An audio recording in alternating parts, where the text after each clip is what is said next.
call the December meeting of the District 518 School Board to order. Roll call is let the record reflect all members are present except Tom Prinz. Recognition of visitors and guests, we welcome all you here this evening. 1.3 Pledge of Allegiance. We stand to the pledge. Allegiance. I pledge allegiance to the flag of the United States of America and to the republic for which it stands, one nation, under God, indivisible, with liberty and justice for all.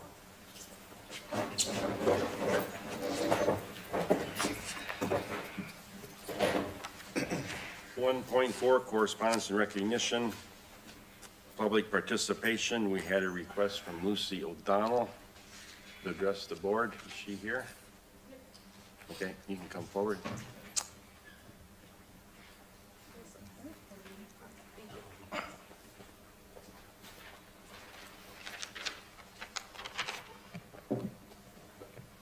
Good evening. Esteemed school board members, I'm speaking to you today to express my concern about the proposed schedule change and the effect it will have on our student body, more specifically on the students involved in music and multiple extracurricular activities. My name is Lucy O'Donnell, and I'm a senior here at WHS. Even though I will not be affected by this change, I will not stand by and allow my peers to be affected by it. The music programs have changed my life. I am one of 4 commanders for the marching band, the choir president, and a senior member of our orchestra. Our district website says this about the impact music has on students. Quote, the confidence gained in performance ensembles, complements student leadership and academic achievement at WHS, end quote. Not only does participation in music affect the emotional learning of a student, but also, as stated by our district, affects their leadership and academic achievement. Therefore, by using district-stated information, one would come to the conclusion that by cutting back on music programs, which seems inevitable with the changed schedule, a student's academic success would be strongly affected. Furthering the discussion on academic risks imposed by this schedule, I would like to share why I find the current schedule beneficial. The current block schedule gives students in regular classes adequate time to work on homework while in the presence of a teacher who can give them active response to their questions and to their schoolwork. I have appreciated the amount of work time in class because it means my workload doesn't pile up outside of the classroom. The 30-minute advisory period at the end of the school day is also beneficial in this respect. Advisory is a set-aside time for students to work on homework, to make up tests, and to spend time with peers and their advisors. Advisory has been very beneficial to me in many times because of the chance to catch up on assignments and tests that I had missed when being sick or when out of the classroom for other activities. Advisory is also a time for students to create strong connections with their advisory teachers. An advisor can provide support and encouragement in meaningful ways that most students would not have been able to achieve otherwise. Because of the block schedule and advisory period, I and other students have been able to give time to work schedules. The shortened periods in the new schedule would reduce a student's availability to work, and because of the class day's later end time, athletes would be forced to stay later for practices, leaving less time for homework and less time for working a job. Yes, the proposed schedule change will affect students and activities, but it will also significantly impact the students who are the primary care for their siblings or students who work to support their families. In conclusion, I'm speaking to you today because I want you all to know that if this schedule is implemented, this choice will affect teachers, it will affect Worthington's historically successful programs, and it will affect students. Thank you for your time. Thank you, Lucy, for your concerns. 1.4.2 is recognition of student, staff, and community, and Aaron will address that. All right, I want to just make some remarks regarding upcoming retirements. Tonight marks the last school board meeting for 3 of our school board members, which also marks the retirement of some key District 518 school staff that we want to thank in appreciation and to recognize and honor as well. These are so the following comments were submitted by the district administration. First of all, we'll recognize our 3 school board members who are leaving the board at the end of this year. Tom Prinz, he served on 1 term on the school board.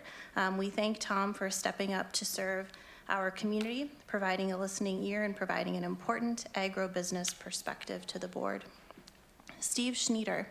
Steve has been on the District 518 School Board for over 27 years. Our district has had the advantage of having Steve be part of some integral committees and organizations during his tenure. Nobles County Integration Collaborative, Joint Powers Board of Worthington TV3, Southwest West Central Service Cooperative, and the Southwest Regional Development Commission. Joel Lorenz, our chair. Joel has been on the District 518 School Board for over 30 years. He has been a key leader as a school board member that started his tenure in making many budget cuts for staff and programs when he first started, to now having positive cash reserves. His economic background in agribusiness has brought a level-headed perspective to many discussions. So, thank you, school board members. Let's give them a round of applause.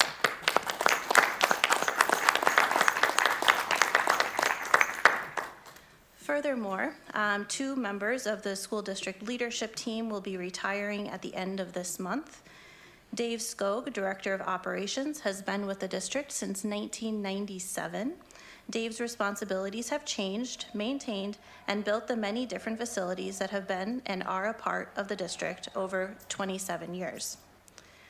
Patrick Morphew, District Accountant, has been with the district since 1993. In his over 31 years, the changes in computers, technology, and recording business transactions have been dramatically adjusted from many pieces of paper to online, from mailed to uploaded.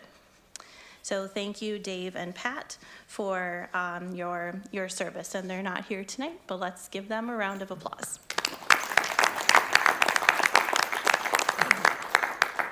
Thank you all who we have recognized for your hard work and dedication with a collective service of 119 years to our district, students, families, and the communities that are part of the district. Thank you.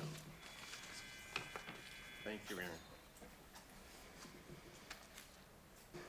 Okay, we're going to 1.4.3, presentation on the high school by Tony Hastings, our principal. Tony. Thank you. I'd also like to acknowledge Mr. Schneider, Mr. Lorenz, and Mr. Prince, who I wish was here. Just thank you for all your hard work and dedication and support over the years. You have made a difference in the lives of students here. It is fitting that I follow Lucy O'Donnell for this presentation. I know when I presented to instructional committee a couple months ago, there was some hubbub about the possible new schedule. I know some school board members got some feedback on that. So the one thing that I want to present to you, I think everyone has a copy of it, and this is just to project it, is the timeline for kind of revisiting the high school schedule. What I would propose is that we, for next school year, kind of hold tight to what we have, or very similar to what we have this year, and then kind of go through the timeline of what we want to do to possibly have a change for the following school year. So this is kind of a general timeline, and then on the back it has a bit more detailed description of what we're looking at doing. In the winter of 25, so now-ish, I've had conversations with my leadership team, and the next step I'd like to do is work with our different departments and staff within the building. And then in January, February, create a committee consisting of students, parents, staff, and administration. And then again, I'd like to gather some data from the teachers that have taught. We have, during our second block, we've created skinnies to see how purposeful they have been, and see if there has been benefits to having that second block skinny. In the spring, create a survey for our stakeholders. Again, it would be sent to our students, our parents, and building staff, and then do some more research and development of our schedule by looking at other school districts that are similar to us in size and demographics. Just see what other schools are doing when it comes to their schedule. I've done a little bit of this research, and there are a variety of different schedules, whether it's period day, block schedule, hybrids of those. So again, just doing more research and looking at what is best practice out there when it comes to scheduling. In the summer, committee makes determination of the scheduling needs, again, influenced by our stakeholder input, our research, just gathering of data, and then we begin to develop a draft schedule.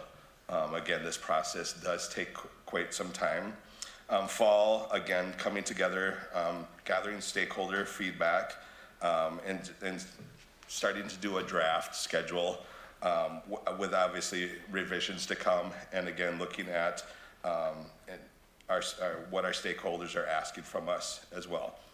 The winter of next year, identify some of the curriculum needs. If we would switch from a period or from a block schedule to a period schedule, just what are the needs going to be for our staff, especially our teacher staff, when they shift from a longer period of time teaching the different classes. So identifying those needs, and again, just determining upon what direction we go, if there is additional time for summer curriculum writing. In January, I would present the daily schedule to our instructional committee for approval.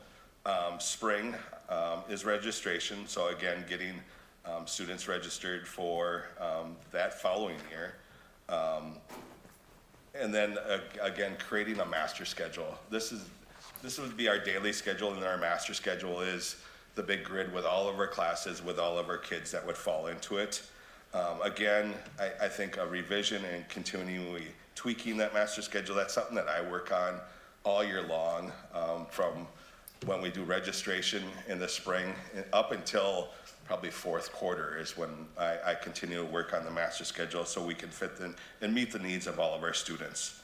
And again, continuous development of our schedule, curriculum writing for staff, and then in the fall of 2026, the implementation of the schedule. And again, continuous conversation with students, parents, and staff about the, how well it is working for our student body. So that is what I'm proposing. That's what I'm looking at doing. So we have more input from our students and our staff and our stakeholders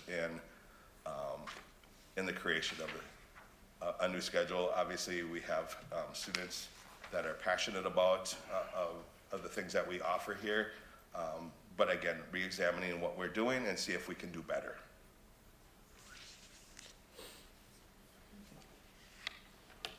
Questions? Mr. Hastings, how many skinnies do we have in the schedule now? Is it just one during that second block? Second block, we have, it's split in half, and we have like 6, and it's been freshman classes from geography, geometry, earth and space. There's an art class that's in there, a music class that's in there as well. So we've split that. So it has been typically it's been some of our freshman classes, our intro classes right there. And that's where I want to gather data, get input from the teachers to see if that has made a change, because it will be over a longer period of time to see if we see a reduction in failure and increase in scores. Thank you. Mr. Hastings, how will the committee be formed? The committee that you mentioned for winter of 2025, made up of staff and parents and teachers and administration? Yeah, good question. I would like to, obviously, email to the staff would be one thing, and then obviously I'd like to have a connection with the students, and then reaching out through probably our talking points to get some parent involvement as well. I think a lot of times we skip that component, so I think that's an important piece. And having diversity within that group as well too is something that I'm looking for. So just kind of reaching out, making sure people are aware of it, getting it on social media, because I know Ann Foley could assist me with that. Just getting the word out that we are forming this committee and having a variety of stakeholders be a part of it. How large of a committee do you anticipate forming? I would say 7 to 10 members. You get too big and then you just kind of don't move forward because everyone will have their opinion. So I think 7 to 10 members. Obviously, I'd like to have students involved in it as well. I'd love to have Lucy on it, but Lucy is going to graduate and move on from us. But again, student representation is something that I would like to have. Probably students that are juniors this year, possibly sophomores, just so they can have some insight and input on what works well and what doesn't work well, and how can we improve what we deliver to our students. Steve? Have you identified the goals or the impacts you're trying to accomplish by readjusting the schedule? Such as, is there a goal to improve grades, or a goal to provide more access to more variety of classes at the same time? What are you trying to accomplish by reorganizing and redoing this? What are the primary factors you're going to try and address or fix that would take place by changing the schedule? Obviously, we're always having the student need this first, and I think one of the things that we wrestle with as leaders in the district too is staffing. So how can we appropriately staff the different classes as well? So I think there's a lot of factors that can go into schedules. I think some classes could be longer, like a number of our ag classes that we have, some of our science classes that have labs. I think it's appropriate to have longer periods of time, where we could possibly look at some of our math classes so we can have consistency throughout an entire year, and they could be shorter periods of time, but we have a longer duration. But I think just looking at it right now, a combination of period and block would be probably a best combination for us. And again, I want to make sure I get feedback from others as well, not just me making this decision. But I think some of our classes fit more of that block model, where we need a longer period of time, like a welding class. You're really not going to get much done in a 45, 50-minute period, where in a 90-minute block, you can get some stuff done. Art classes typically need a longer period of time. I also agree with what Lucy was saying when it comes to having that teacher within that classroom. A lot of our students are extremely busy, or they don't necessarily have support, so they have that built-in study hall or that support time within a block class, where a period day, you typically would not have that. And then that would be the possibility of us looking at, do we have study halls back in our day? Because we don't have study halls built in, because it just doesn't fit a block schedule. But if we would go to a period, a built-in study hall might be something that we need to look at, just because, again, fitting the needs of our students. So would this committee then be the one that decides prioritization of what's important and what's less important as you start running into conflicts with how everything fits together? Obviously, if you want students doing their homework in school so they can have jobs or participate in after-school activities, and then that bumps up against some other priority that you need to do, who's going to be setting those priorities and saying this is more important than this is, and we can do this, but we're not going to be able to do that? Is that this committee that you're forming? I think the committee could be a strong voice in that as well, too. Obviously, as leaders, we have to make final decisions, but again, I would like to have a great amount of input on what priorities do we have, what is going to be best for students. And again, that's where student voice can come in, because I think a lot of times we move forward without having that voice. And like Lucy said, she has a lot of key points that sometimes we overlook, and that's what we can incorporate into that schedule for the future as well. Yeah. Thank you. Any more questions for Tony?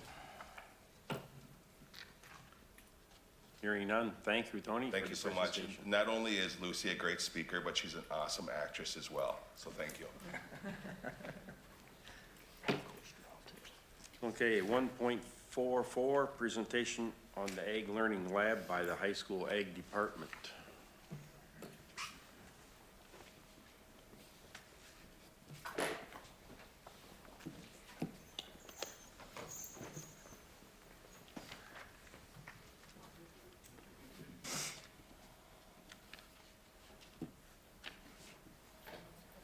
When he's getting that set up, I'll introduce us. Thank you for having us tonight. I'm Brett Schmidt. We have Deb Martin here, Matt Tripp, Katie Christopher, and a student, Autumn Lunenberg. So we're going to talk about the Land Lab. And first thing with the Land Lab, we were very fortunate to have a lot of great partnerships. You can see the partnerships on the board. Minnesota West, Titan Machinery, Whiffles, Whiffles Hybrid Seed, Pioneer Seed, and Compeer Financial. So they all help make it a successful year, and we are looking forward to the possibility of more partnerships in the future. So far, 260 middle school and high school students have been to the Land Lab, and we expect those numbers to go up in the future. That's on the next slide here. There's been a number of classes that have visited, as you can see on the slide. This past year, 260 students made the trip. Spring of 25, we'll have another 70+ students make the trip there. So our total number of high school students so far, 90, middle school students, 94, middle school from the spring, 76, and we're expecting 70 more students this spring.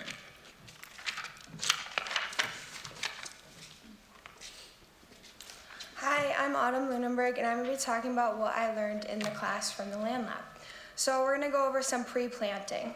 So Ben Crone from Compeer Financial came in and talked about crop insurance, which is really important this spring because we had a wet spring. So a lot of farmers had to turn in their fields to crop insurance. And then we talked about fertilizer recs with Minnesota West and the high schoolers, and we had two great ag professors come in from Minnesota West, Jeff Rogers and Dusty Neugebauer. And then they taught their Minnesota West students some stuff about fertilizer and all the nutrients that go into it. And then they taught us high schoolers, and we got to work in small groups and just base off knowledge from each other. And then next was the field plan proposal. So they sat us down and told us like what will be happening this spring and who will be farming it and the harvesting. And we also got to pick out different varieties of seeds. And we got to look through different books such as Pioneer and Wiffle books and pick out the variety of seed that best fits the crops, since we broke up the land into 40 acres on beans and 40 acres on corn. So we just had to figure out which seed would be best for each crop. And then the next slide is going to be a picture of spring planting and tillage. So Dusty Neugebauer is pictured here, and they brought in two planters, and they showed us students the difference of two different types of planters. I think there's an old planter and a 32-row planter. And then we have Titan Machinery down there, Malik Sampson, and he showed us the digger, the field cultivator, and the maintenance that goes in with having machinery. And then here are just some other pictures too, and you can see the Minnesota West kids and the high school kids together, and we're all basing knowledge off each other within agriculture because we all have different experiences. So I think one of the coolest parts about this project has been getting to take students like Autumn, who I think hopes to go back to the farm and brings a wealth of knowledge, and then also getting to bring some of our younger students like 7th and 8th graders out. So on the planting day, I was able to walk over with some of our students. They got to ride in a tractor for the first time, some of them. So that was just us coming over on planting day with some middle school students.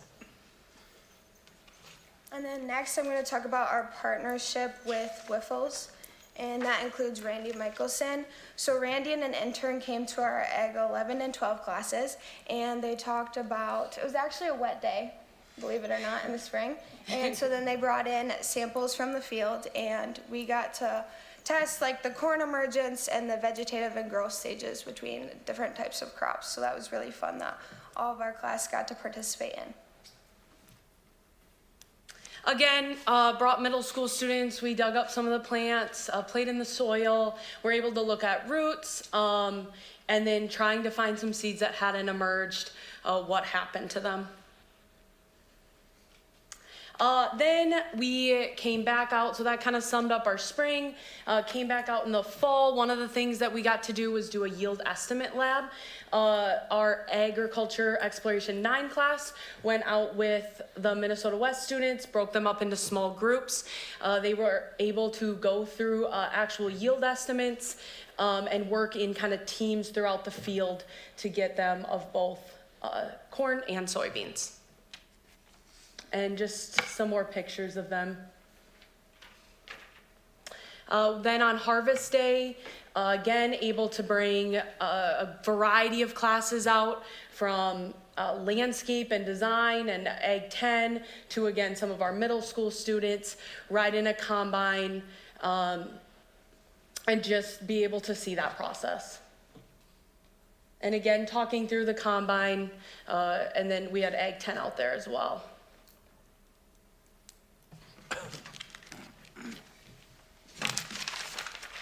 All right, so on this slide then is how everything kind of penciled out for us this year.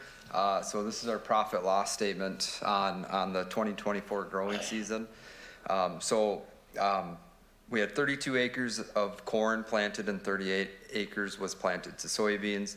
Our average yield on corn was 148 bushels per acre, with soybeans coming in at 38 bushels an acre. A couple things to note on here is, again, the seed. So Wiffles donated 9 bags of seed corn, and then we purchased the remaining 6 bags. We needed 15 total bags. And then Pioneer donated all the seed beans and the treatment that went with that. So at the end of the, again, and then due to the less than favorable growing season, so we started off really wet, and then we ended up really dry. So we did claim, put in for a crop insurance claim, which is calculated on there. So all said and done, our net return on corn was $7,507, and soybeans was $10,894. So. And looking ahead towards the future, we hope to bring out some more classes to the Land Lab, the gardening and the concurrent college horticulture class. Now that we've seen and done some of the labs and learning, we hope to align some of our curriculum to mirror and build on the learning that is happening out in the field. Thanks.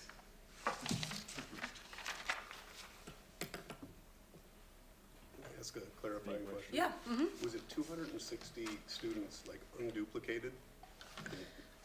Unduplicated. Like if I'm taking a couple different ag classes, I've Yep. never gone with your class and someone else's, but was it a total of 260? Yeah, there could be like a handful of middle school students that had me in 7th grade spring and 8th grade fall, but otherwise unduplicated of, yeah. Either way, it's a really large group of kids. I think that's Yeah. good. That's good. I'm just curious, Yeah. how did they do in estimating?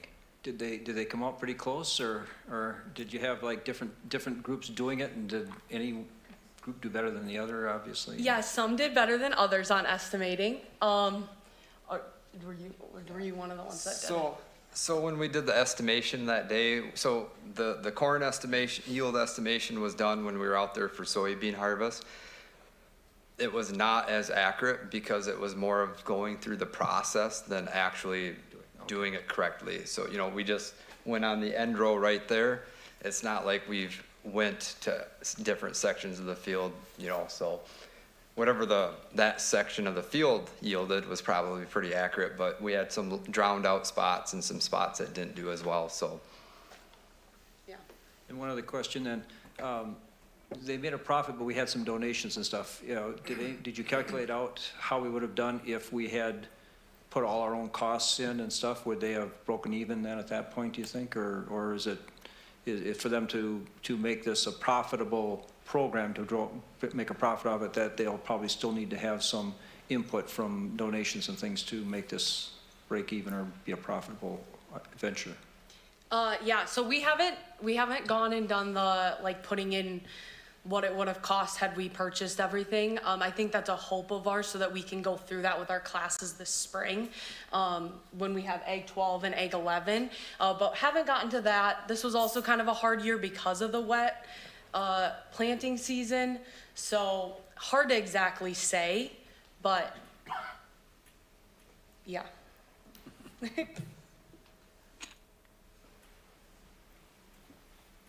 Okay, any more questions for the Ag Department? Sounds like a good learning experience for kids. Yeah, thank you, guys. Thank you. Yep, thank you.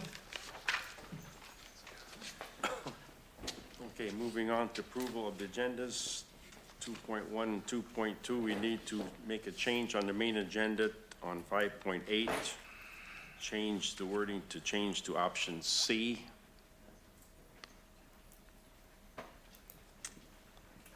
And with that change, we can approve the agendas. I move approval of both the consent and main agenda. Second? Motion by Lori, second by Matt to approve the agendas as presented with the change. Any discussion? All those in favor signify by saying aye. Aye. All those opposed, same sign. Motion carries. 3.0 approval of minutes.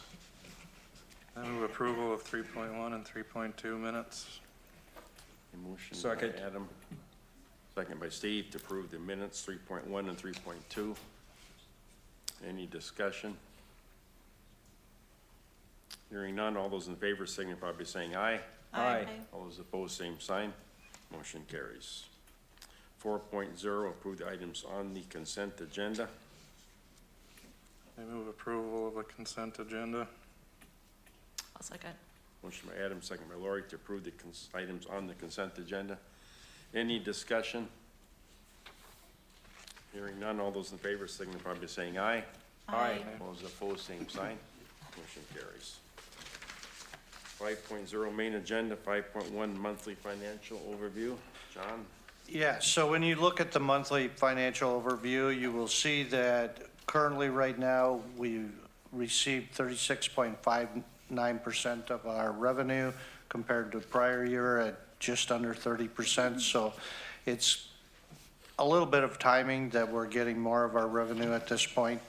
As far as moving to the expenditure side, you'll see also our expenditures are a little higher compared to last year. Some of that is due to increased costs.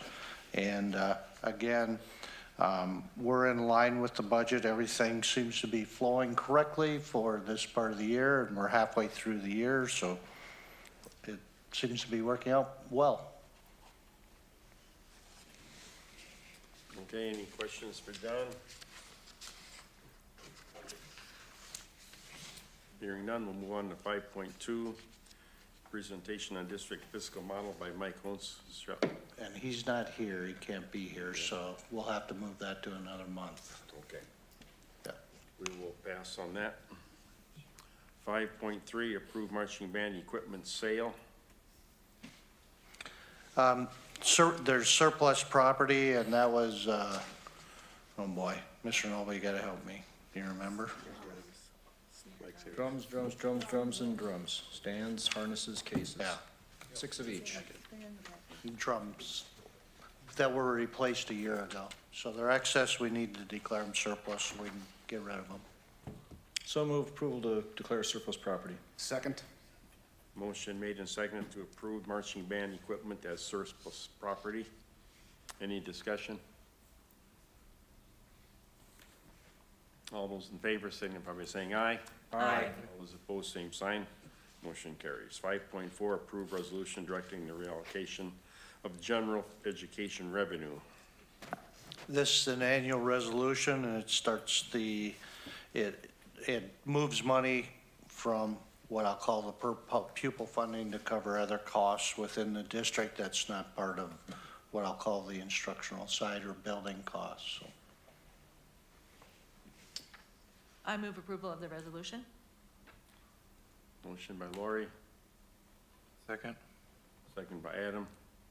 Any discussion? Hearing none, a roll call vote. Ms. Dudley. Aye. Mr. Lorenz. Aye. Ms. Shute. Aye. Mr. Bloom. Aye. Mr. Schneider. Aye. Mr. Widboom. Aye. Resolution passes. 5.5, approve resolution directing the administration to make recommendations for possible reductions. again, it's an annual resolution that's done, and it has the administration look at budgets and where potential reductions could occur. And it's part of the process that needs to start. There'll be another one that will come up later in case there needs to be more major reductions.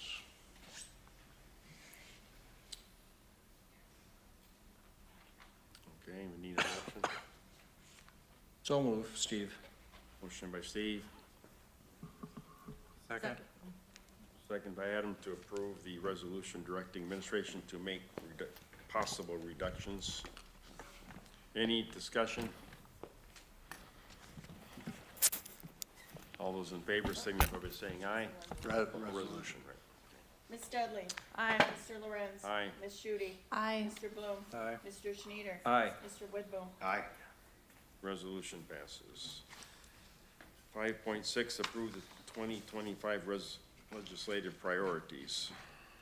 The legislative priorities are something that we've done for probably 15 years. There were minor changes in the education funding one, which I believe was bullet 3 or 4, or both of them, actually. So with that, the recommendation was for approval of these priorities. Move to approve legislative platform for 2025. I'll second. Matt, second by Lori to approve the legislative priorities as listed. Any discussion? All those in favor signify by saying aye. Aye. All those opposed, same sign. Motion carries. 5.7, consideration approval of 24 levy payable in 25. We had the tax hearing this evening, and you will see the pay 24 levy payable 25 in the amount of $9,336,489.45. And the recommendation would be for approval. What percentage increase is that, John? 5.6, well, it said on the hearing, but they told me 5.68%.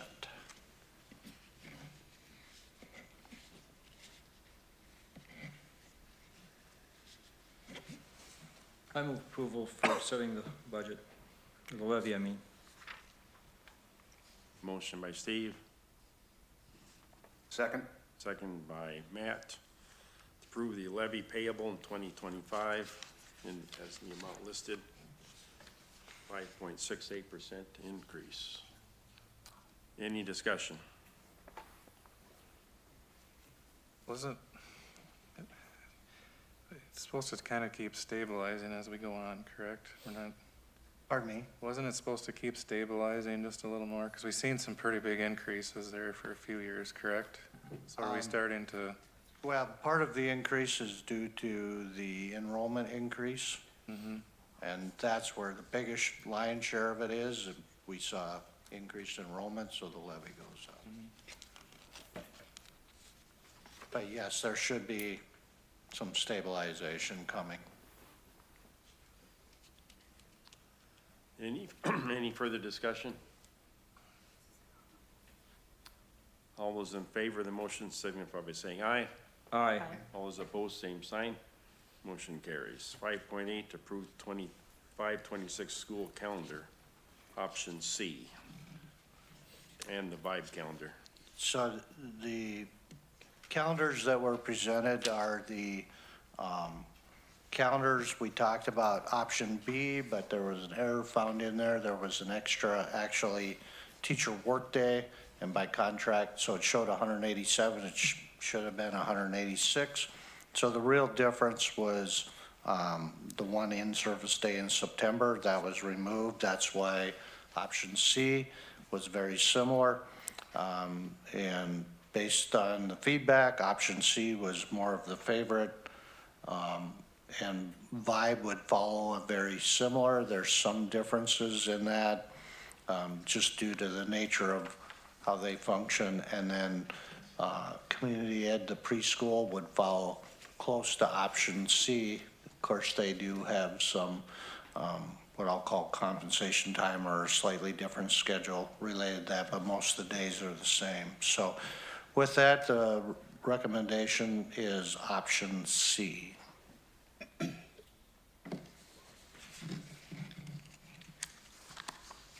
I move approval of the calendar, option C for Vibe and the preschool and regular school.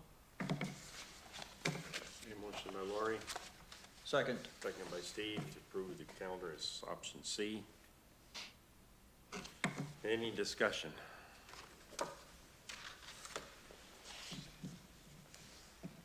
Hearing none, all those in favor signify by saying aye. Aye. All those opposed, same sign. Motion carries. 5.9, accept Prairie Elementary roof replacement bid. So we opened bids up related to that, and of course, there was the main bid as well as an alternate A and an alternate, or an alternate 1 and an alternate 2. There were 2 bidders on the roof, and then, if you remember, it's a slightly different system that's part of that. So with that, the base bid came in on the low bidder of $1,138,000. We had budgeted $1 million for that, so it's slightly higher, but pretty close to what was estimated. Well, alternate 1 came in at $364,000, and alternate 2 came in at $218,000. So roughly a total of about 1.7 if you were to move forward with the 2 alternates.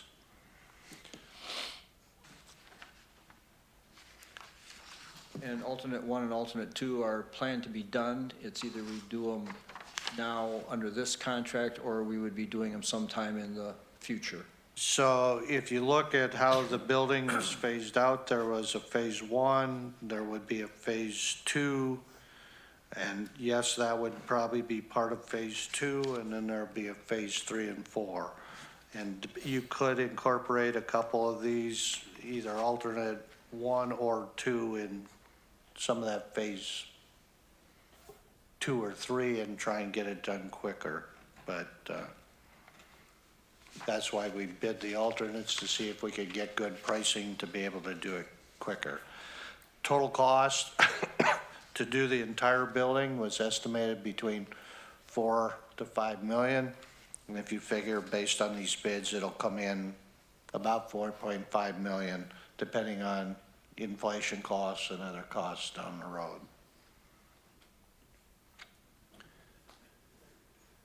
Mr. Chairman, my main question is if the intent is to do the entire project, why would we not do the alternates as part of our mobilizing now? That, I guess I would support doing. It's a matter of how you want to expend those dollars. Right. Yeah. When you do alternate 1 and, which is Gym A, alternate 2 kitchen, what % of the entire project is that then? Do we know that? I mean, is it over half of it, or is it? Well, when you look at the map, it's probably not quite half. It's probably closer to 40% of that, because the remaining portion would be pods 2 and 3.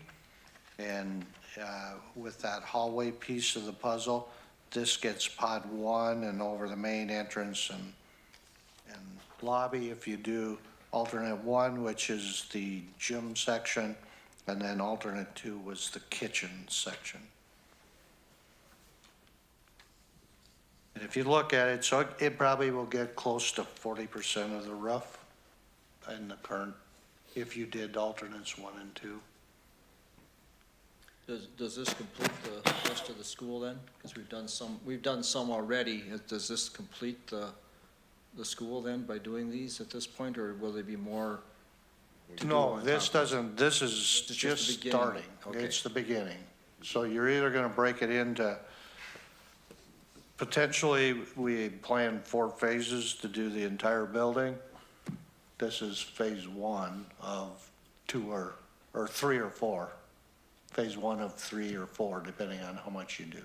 And the estimate of cost saving if we do it now compared to waiting and doing these other alternates next year, or, the following year, is there do we have any idea what the cost would be, or what the added cost would be, as we're talking about a 5% increase? Did we get pretty good bids on this, what it's worth pursuing it, or is it, or would we see just a cost of living increase if we simply waited till next year? I don't know if you go by what ICS shared when you had the conversation on the high school, they said potentially a 4% increase. And that's the number that stuck with me. That's the best I can give you. And based on that, that's why I would support we do the entire project now, with the alternates, just based on, we continuously are hearing the only thing that will happen, it'll cost more. So I guess that's where my approach is, let's do and then that's why we asked for additional alternatives to see what kind of price it would be, so. This is long-term facilities maintenance dollars, some of it, Some of it, yep. which has been specified for maintenance, Yeah. and the budget would handle it all right?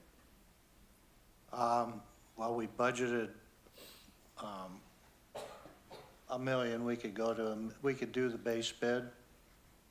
We did not plan for the increased additional $500,000 or slightly more. So that's something that we could cover it, whether it's assigned or it's in the, long-term facility maintenance dollars, LTFM. We can cover it. It's just how you go about wisely spending the dollars. I think we had this conversation in the operations committee a few months ago, and we talked about that there would be trade-offs if we did the whole roof at once. And I don't know if those trade-offs or those calculations have changed in the 2 or 3 months that we discussed this at the operations committee. But Mr. Landgard, do you have thoughts on what those trade-offs would be if we, what wouldn't we be doing if we did this roof instead? Well, it depends on what you do the rest of the evening related to potential high school project, or if you're gonna do something with the middle school, or it depends on what you wanna do. And again, we can manage the budget, it just might be, in the end, the fund balance at the end might not be 13.5 million, it might be 12 million. Because there's a certain amount we try and invest and use. The policy says we use the most restrictive dollars first, which is those dollars that are in long-term facility maintenance, capital reserves, or those type of dollars. So we'll take a look at it. Can we cover the overall costs? Yeah, you have money to be able to do that. I guess maybe the question would be is if we have some limitation on what we have available in long-term facility maintenance, and obviously we would get more the following year, does that mean that we are using other dollars besides the long-term facility maintenance that we could use if we waited another year? Well, there's those dollars in the reserve account right now. That's why we set it at $1 million. It's a little higher in that reserve account, so you're probably spending down the reserve dollars and then having to look, it might be a little bit of the capital reserve dollars to cover the entire amount. Yeah, I guess in my mind, it's are we planning on moving all of it forward by a year, or are we just talking about doing more of it now and then we would do nothing the following year and then we pick it up again? Are we just combining 2 years or whatever to do it all at one time, and then you have it done, you save some money that way, and then you don't do anything the following year when you would have done it, and then the following year after that you pick it up again and do it again? Or are you just sliding it all forward by a year, moving everything up a year? It's a little bit different how the cash flows. Yeah, it'll be how the cash flows, the dollars that are available based in our account. And are we moving ahead? Yeah, you'd be moving it ahead. Well, I think it'd be good to do, we could always determine if we get to the following year, whether or not we should move one up another year and do it, or move it back or leave it as it was. It depends on how the cash is flowing at that point. You don't really take any risk, you could move it ahead if you haven't, and you could leave it as it is, as it's currently planned, and skip a year if you have to. You're not really hurting yourself at all. I agree with Matt, the more you can get done sooner, the better off it is. You have the money, get it done. The longer you wait, it's just gonna cost you that much more.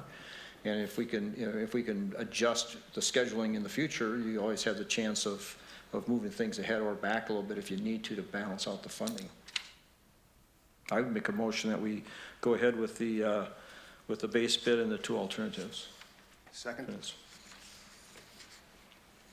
Motion made and seconded to move ahead with the base bid and both alternates. Is what I'm hearing. Any discussion?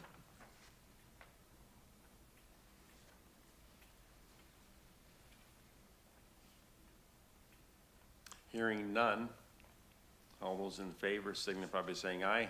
Aye. All those opposed, same sign. Motion carries. 5.10, accept transportation bid.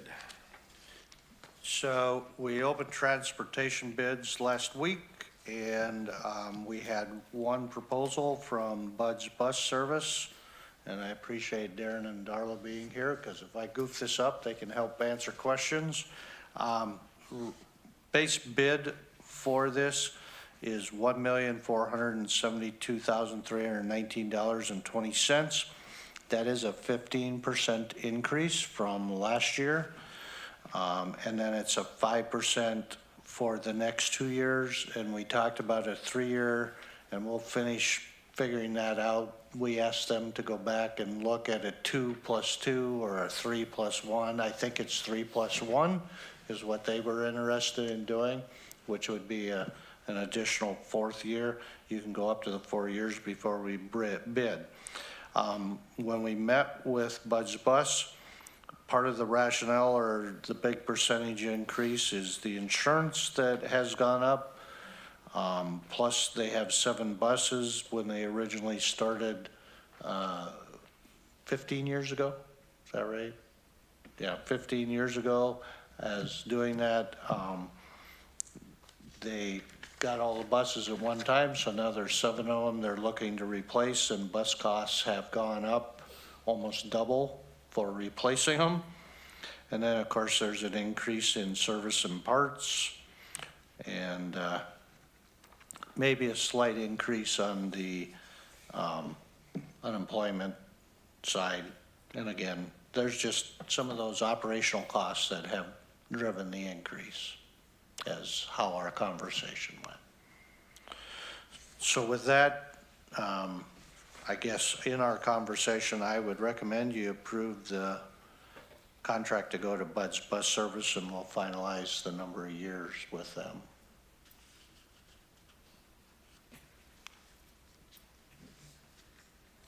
I move approval of the transportation bid from Bud's Bus Service. Second, Steve.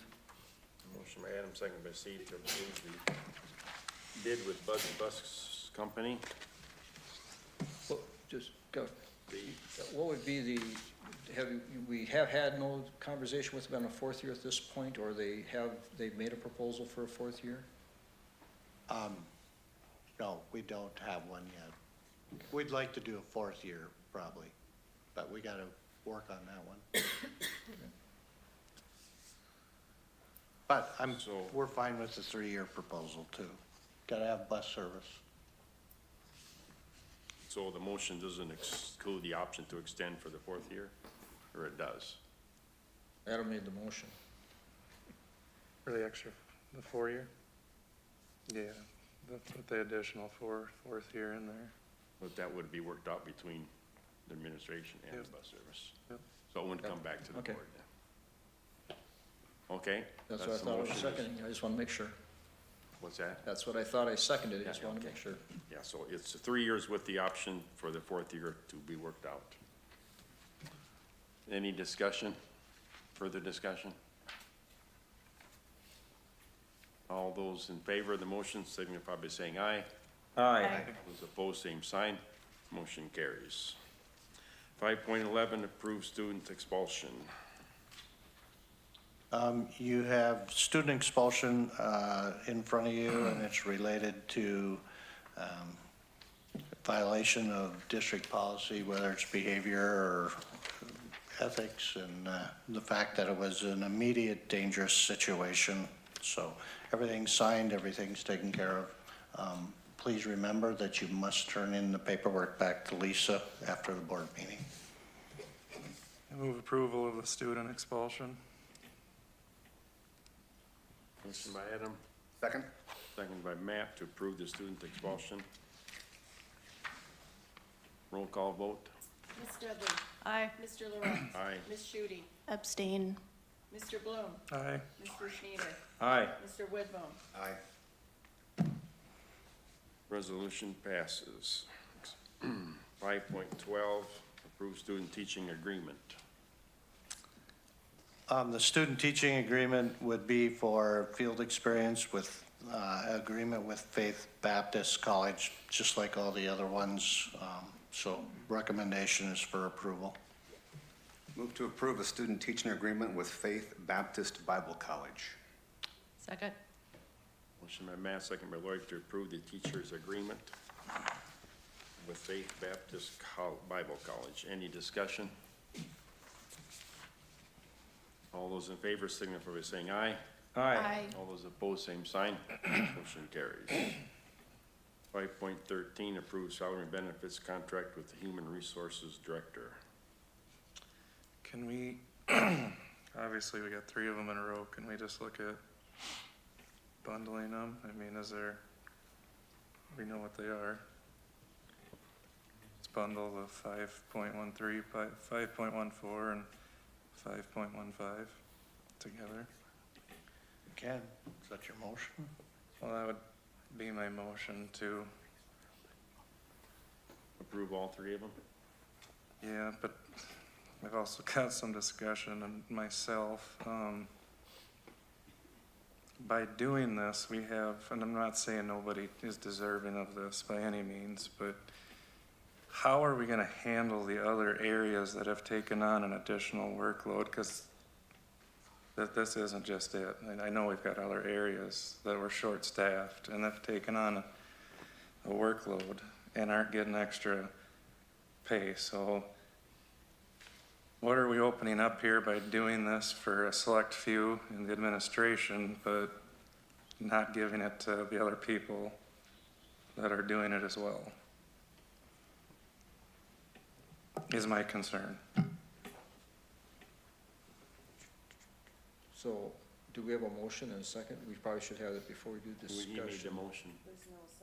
There's no Motion? second. No second. I'll second it, so we can get the discussion going. Motion made and seconded to approve 5.13, 5.14, and 5.15. Okay, now it's open for discussion.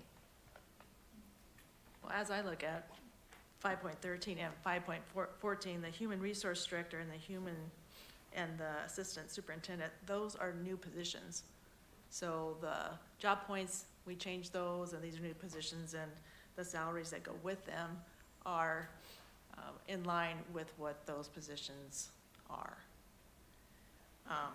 And then the third is a stipend. It's not a salary increase, it's a stipend, so. But are we gonna be open to, if we have additional people that come forward after this, saying, hey, I got additional workload, what about what I'm doing? Are we going to be looking at doing something? And how much are we gonna be looking at doing? Because I do think you're gonna have that coming forward. And I think we have that at every negotiation session, if it's with the union, or if it's an individual contract. We talk about those things in the negotiations process every time we negotiate. Chair? Yeah, I think, like I say, in the contract part of it, I think to be negotiated out in contract, or we get a memorandum of understanding. I think for those teachers and things, there's overloads, there's compensation when they use their prep time and things like that. So we do have those types of things in place, I think, with a lot of different union positions. So I think it's oftentimes covered, but I think if we have someone who is doing extra work and it's not being covered, I'm sure that there's gonna be a request for them to be compensated, or at least to be considered. So I think it's gonna happen. I think it's been happening, and we've been addressing it in different fashions. So I don't think it's gonna be any change as we go forward. I think we're gonna continue to have, we have them now, and I think it's gonna continue, and when we find those inequities, it's gonna be brought to us, and the requests are gonna be made, so I don't think it's gonna change.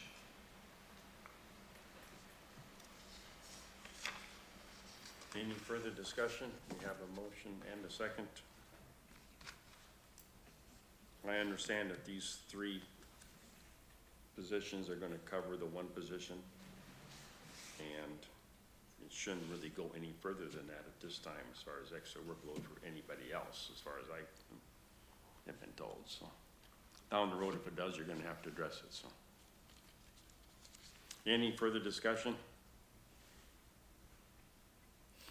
All those in favor signify by saying aye. Aye. All those opposed, same sign. Motion carries.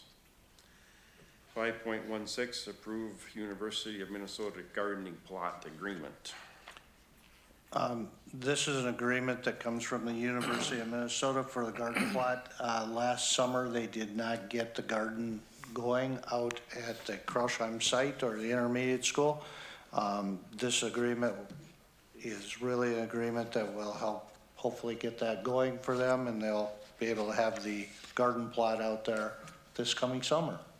So recommendation was for approval. Move to approve the U of M gardening plot agreement. Motion by Matt, second by Lori to approve the gardening plot agreement. University of Minnesota. Any discussion? Mr. Chairman, just to clarify, Mr. Landgard, this is a one-year agreement? Yes. Right. Okay, thank you. Chair. Location, did we come up with a suitable place to locate that plot where it's not going to interfere with other projects or programs we might have going on? And obviously, we don't want to get too close to the field, because if they're spraying out there, then we don't want it drifting over into the gardens. I mean, do we have a good location for them to do that's going to be workable? It's between the current storage building out there and the pond. So on the east side of the pond. So farming or the egg land lab should not have overflow. Will there be water available then? I'm assuming somewhere where there'd be water. pond. available to water the For the pond, they'll pump it out of there then? Yeah. Okay, good. Okay, motion made and seconded. Any further discussion? All those in favor signify by saying aye. Aye. All those opposed, same sign. Motion carries. 5.17, approve the 25-26 budget calendar and assumptions. So the budget calendar and assumption, that's something that's gone on well past my time, I believe, and it's laid out consistent with last year. Numbers were all updated. It was presented to the operations committee, and the recommendation was for approval.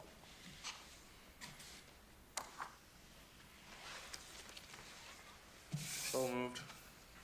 Motion by Adam, I'll second Steve. second by Steve. Any discussion? All those in favor of the motion signify by saying aye. Aye. All those opposed, same sign. Motion carries. 5.18, authorize school district to purchase special education and maintenance vehicles. So the board, a number of months ago, gave Mr. Skog the approval to purchase vehicles for the special education and maintenance vehicles. And of course, Mr. Skog is retiring, so coming back and asking for authority to be able to purchase special ed. We have a couple that probably need to be replaced in the near future, as well as a couple pickups for the maintenance folks. Mr. Chair, so what I understand is this has already been approved, but we actually named a specific person who had the authority to do it. We're just giving another person the authority, or another part of the organization an authority to do that. I'd move that we give approval to the school administration to make the purchases. I second. Motion by Steve, second by Lori. Any further discussion? Mr. Chairman, a question to Mr. Landgard on the number of vehicles. I don't remember if we had specified that originally. You didn't specify a number, or the operations committee, when we talked about, didn't specify. Right now, one special ed vehicle for sure, maybe two, and then two pickups, The intent is that to happen in '25 then? hopefully. Yeah. Hopefully, yeah, one of the pickups, we might need it sooner than later.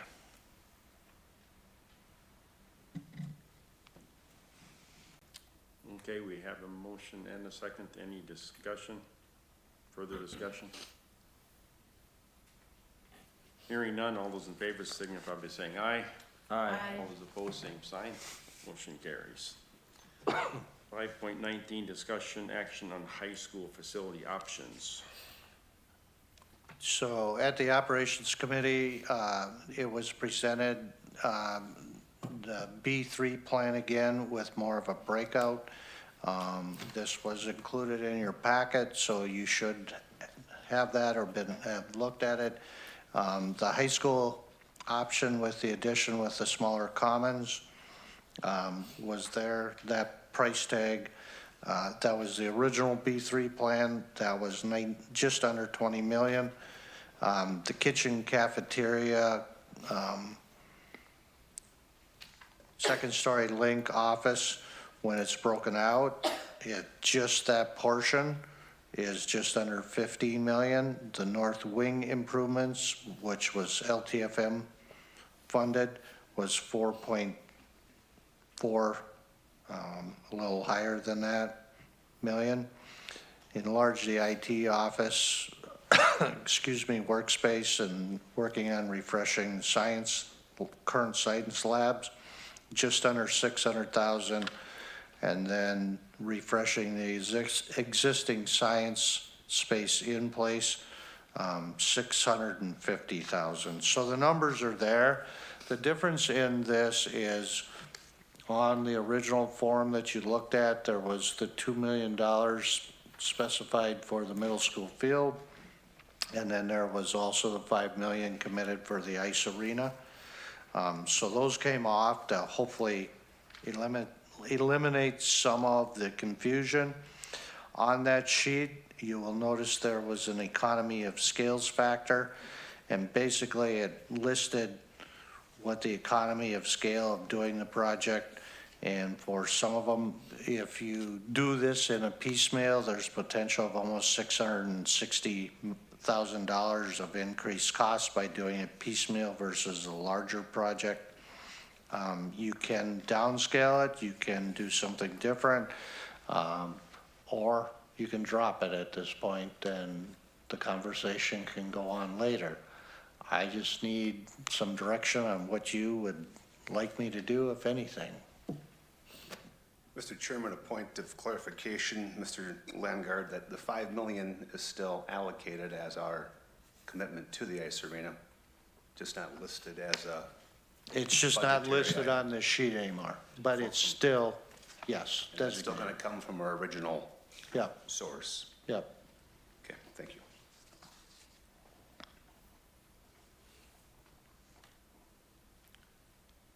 What was the discussion from the Operations Committee?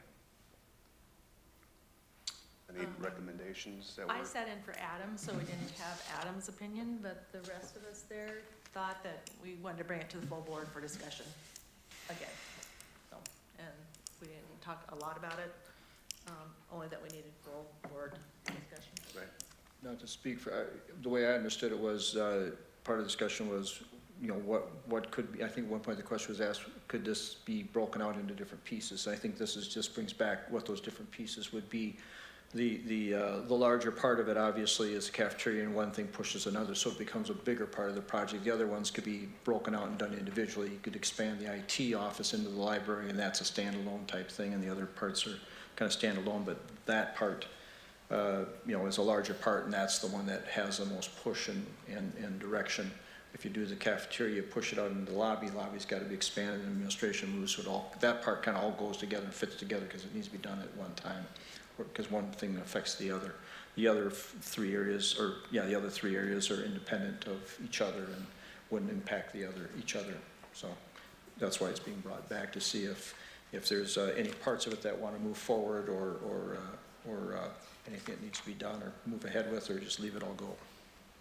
I expressed during the Operations Committee meeting that I'm open to having a conversation on some of these one-off projects, but I'm not keen on having a revote of exactly what we voted on last month.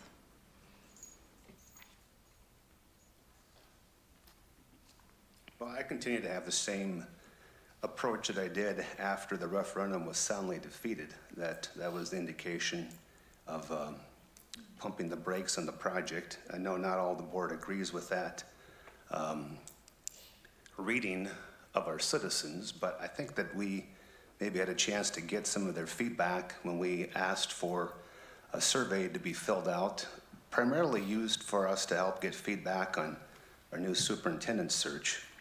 But we had 315 people that took time, appreciate that, to do the survey. And there were a couple of questions I think we should look at as a board. Since it's hard for us to get voter feedback, we got it in this case. There were 68 respondents that took the time to talk about the fiscal transparency.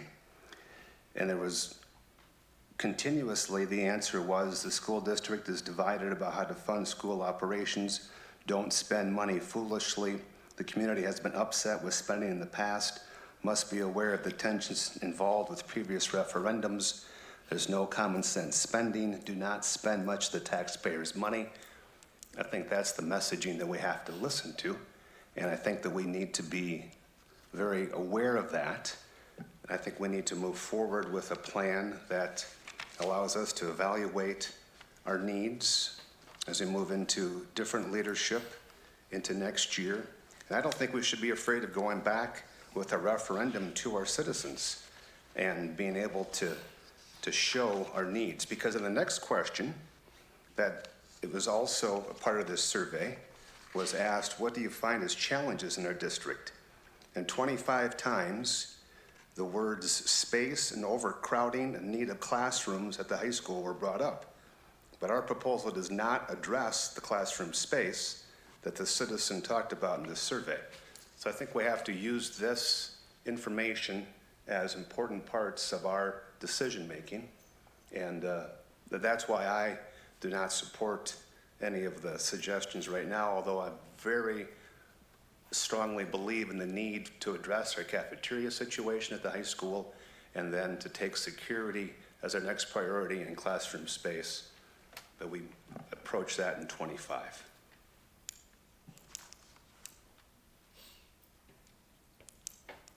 Well, I think it's got to come to a point too. I mean, what are we willing to spend? Are we willing to spend it dry and do nothing for a few years with no funds? Or, yeah, do we want to spend 15 million? Do you want to spend 12 and a half? Do you want to spend 10? What do we want to do? And I'm still a firm believer. I would like, we got the MSBA convention coming up. If anybody's going, maybe get options for a second opinion, a second look at it to see if we are in line with our prices. I don't think we're ready to give up and not do the project, and money is there. We all agree we gotta do something, but Matt's also right.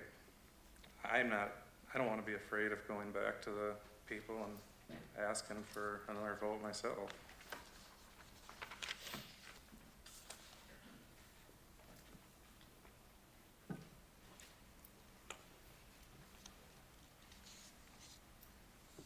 So any further discussion? You're going to not act on anything, is what I'm hearing? Yeah, I just feel like we're kicking the can down the road. People know how I feel about this. I mean, I feel like we need, like Adam said, we need, for how much money do we want to spend? We can wait and spend it in the new year or whenever. Inflation's not gonna go backwards. I mean, it's gonna cost us more to do anything. I looked at the prioritization of the cafeteria kitchen, that second story link, and then for sure the safety piece, which is the office administration, moving those offices. But unfortunately, you can't piecemeal that all together. That's why the 15 million is what it is, to do that all at one time, and that's the most beneficial way to do that in that way. And so that's why I've supported that option. I mean, some of what I feel like I got back from the taxpayers was no new taxes, but we have this money in an assigned account for this very thing. And we've been building that account for a few years now, and I feel like that was the goal of the board, to do something at the high school. We asked to do the whole thing. The voters said, no, we're not gonna do a $33 million project.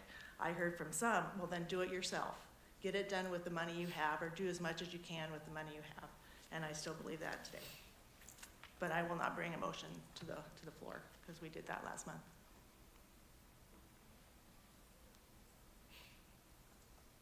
So the board will address it, I'm hearing next year? That's what you're hearing, Adam? Yeah, I don't think we're gonna give up on this by any means. I think we all agree something needs to be done, and it needs to go towards our school buildings.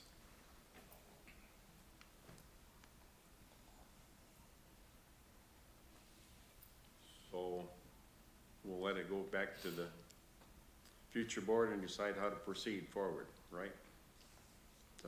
That's what the goal is.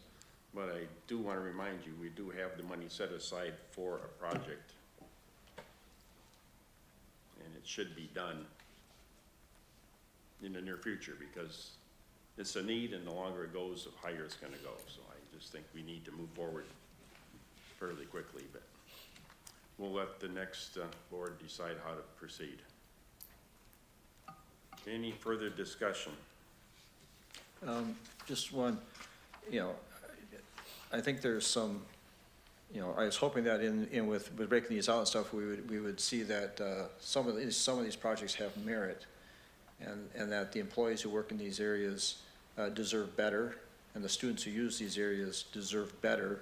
And I would hope that some action be taken sooner than later to move some of these things forward. The IT department is those working conditions are horrendous. And there's, like I say, there's other things that we could do to help improve the learning aspect for the students and for our staff. So I'd certainly hope that this doesn't get put on a back burner someplace and left to drag out, because number one, it's gonna cost us a lot more.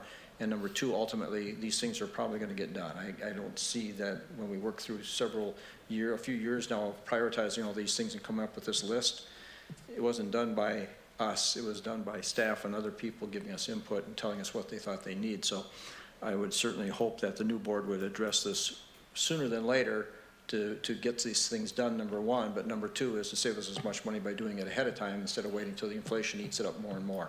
Then we're out asking for more and more money to do the things we could have done a year or two earlier and saved ourselves a lot of money. Same thing as we just voted on for the roofs. The longer we wait on these things, if there are things that need to be done or are gonna get done, let's move them forward and get them done as soon as possible to save us the most amount of money. It's so many times we delay things too long and it costs us way more than what it should have cost us to do it up front and not worry so much about somebody who says, I don't want to pay for it. Well, we're always going to have that. But we got to look at what's best and what we're going to end up doing because it needs to be done and get it done. So just keep that in mind as they move forward, that some decisions are better off made sooner than later and move ahead as quick as possible. Thank you. Okay, any further discussion? So hearing none, we will move on to the reports. John? So, Mr. Wenneke wanted me to remind you that tomorrow morning's the Learning Center breakfast at 7:30, and wanted to make sure board members were aware of the breakfast there. Secondly, Mr. Libdahl gave me an update on the potential project of the watershed moving forward out on the Krausham site. They're actually doing a redesign at this point. There will be an environmental assessment completed, the worksheet completed in February, reporting and permitting application in March, final design and construction documents in March, and bidding in April with hope of construction in June through August. So that was information I needed for the ag folks and the learning lab as well, since they'll be doing some of that. So I need to share that with them as well. And then lastly, I just wanted to take a moment to kind of highlight a couple things related to finances. So back over 20 years ago when I started here on the finances, the budget at that point in time was, and I'm talking general fund, was actually just under $19 million. And the unreserved general fund dollars were roughly 2.5 million. Currently, right now, where things are at, the budget has grown in the general fund to just about $59 million. And the unreserved and assigned fund balance is about $32 million. And the reason I'm bringing this up, well, I better finish going a little further. Since 2010, the school board has approved doing major projects, whether it's parking lots, roofs, or buildings, or athletic facilities, of almost $130 million. Since when? 2010? Since 2010? Yeah, starting with the middle school project. Taxpayers are responsible for paying 58 million of that 138 million. The rest is paid off. And the reason I bring this up, and I wanted to bring it up, because Mr. Schneider and Mr. Lorenz are off the board, Mr. Prinz, and there are a number of past board members who have made decisions to put this district not only in what I call a positive spot with the facilities and grounds, but also financially and the ability to do things. So I just want to say thanks to the folks that are leaving, thanks to those who are on the board and those who have past board members. Because number one, without the trust in the administration of doing the job that's necessary, we wouldn't be in the position we're in right now. And we wouldn't be where we're at right now as a district. And so I just want you to be aware, as board members leaving, I appreciate the trust and support that you put in the administration to do that. I know there's been criticism of transparency. This has all been laid out since 2010. The materials have all been available, so there's been no hidden information or agenda, but that's not the perception. And the perceptions happen. It's unfortunately, like, we hear the terms in the buildings of bullying, harassment, those type of terms are used very loosely and oftentimes are not accurate. So, but again, it's perception. And as much as we try and communicate, if people don't know information, they need to ask. Communication is two ways.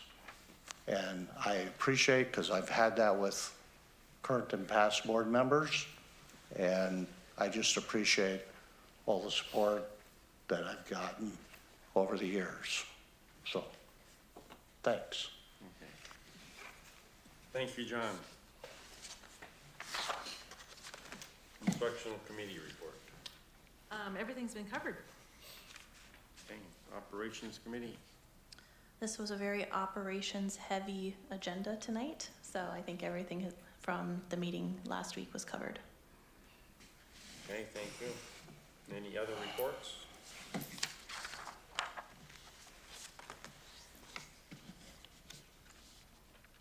Hearing none, we'll go on to any other business. Yeah, I personally would like to thank Steve and Joel for your time. And I'm just completing my 6th year, and I don't feel like it, but we've had many long and short conversations and meetings, and I've learned a lot from both of you, and I appreciate it. Thank you. Okay, the future business, 8.1. Special school board reorganizational meeting is scheduled for January 6th at 7:15 at the district office. Any other business? Hearing none, we'll call the meeting adjourned.